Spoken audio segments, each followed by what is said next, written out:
Hi, I'm Greg with Fizzics Group, here with Ryan, the brewmaster at Karben4 Brewing Company in Madison, Wisconsin. Ryan, thanks for having us here today. Cheers.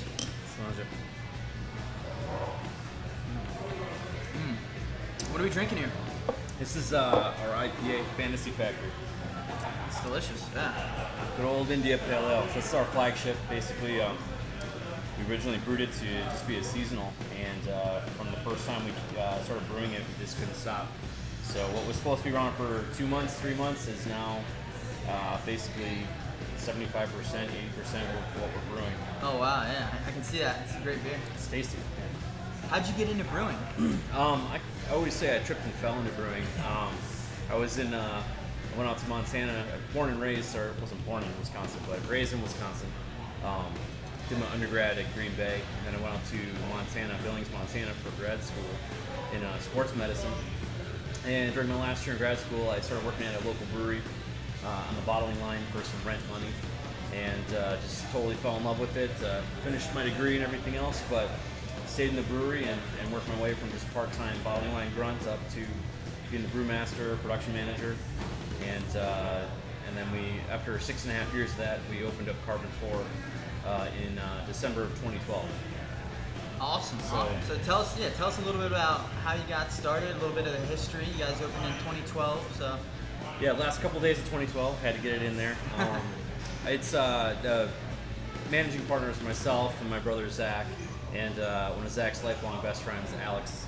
And their talent has always been business management, strategy, and they would, the geeks they are, they would in high school, in their spare time for fun, would just write business plans.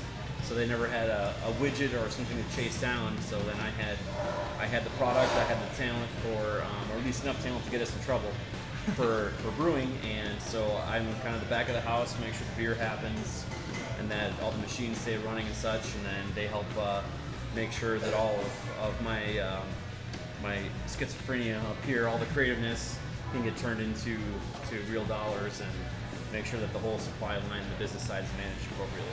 What would you say is your approach here to craft beer?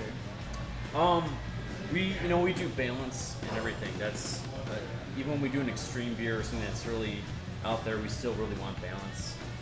That's very important to us. We always call ourselves a malt-centric brewery. So even when we do an IPA or anything, double IPAs, whatever, it still has a nice, huge malty component to it, just to balance out the hops or whatever. But I love the malt side too, so I don't want to leave it behind in the dust. Right, that Idiot Farm had a great malt background. I was talking to you. Good. I'm glad you like it. Yeah. Another one of our premises is basically, I brew to make myself happy. I set my own standards high for myself, and then if I make myself happy, then I feel like we can stand behind the product.